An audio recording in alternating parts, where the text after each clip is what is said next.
یہ کنجر میراثی جن کو کہا جاتا تھا جو قابل نفرت لوگ تھے دنیا میں، جب ایمان تھا، اسلام تھا، دین کی قدر تھی، نمازوں کا احترام تھا، پردے کا احترام تھا، خاندانی وقار لوگ سامنے رکھتے تھے، اس وقت ان کو کنجر میراثی کہہ کر نفرت کا نشان بنایا جاتا تھا۔ اب اسلام کی قدر کوئی نہیں، ایمان کی قدر کوئی نہیں، نمازوں کا احترام کوئی نہیں، خاندانوں میں وقار، عزت، عصمت کی طرف توجہ نہیں، پیسے کا لالچ کا دور ہے۔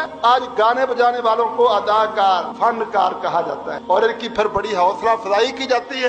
ایک ایک چیز کے پیچھے اگر آپ غور کریں تو یاد رکھو، ہم جتنا مرضی اپنی آنکھیں بند کریں، حقیقت یہی ہے کہ دنیا میں نیکی اور برائی کا مقابلہ ہے، اسلام اور کفر کا مقابلہ ہے دنیا میں۔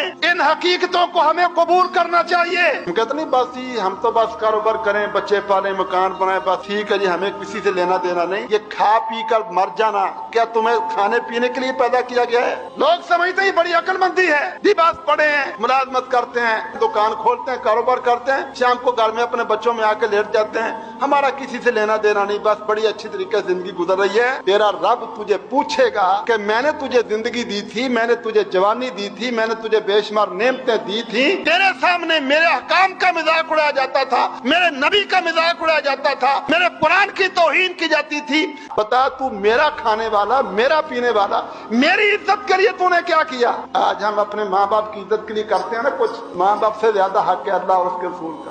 اولادوں کے لیے کرتے ہیں نا کچھ، زیادہ حق ان سے اللہ اور اس کے رسول کا ہے۔ ہمیں اپنی اس ذمہ داری کو سمجھنا چاہیے۔ اللہ نے ہمیں اپنی عبادت کے لیے پیدا کیا ہے۔ دنیا میں وہ بندہ عقل مند نہیں ہے جو دین سے دور ہے، جو اللہ کے احکامات سے دور ہے، جو نبی اکرم صلی اللہ علیہ وسلم کے احکامات سے دور ہے اور دنیا کے رواجوں میں سمجھتا ہے بس جی بڑا اچھا کام چل رہا ہے، میں تو بس ٹھیک ہے۔ وہ عقل مند نہیں، وہ غافل ہے، اپنے رب کا حق ادا نہیں کر رہا۔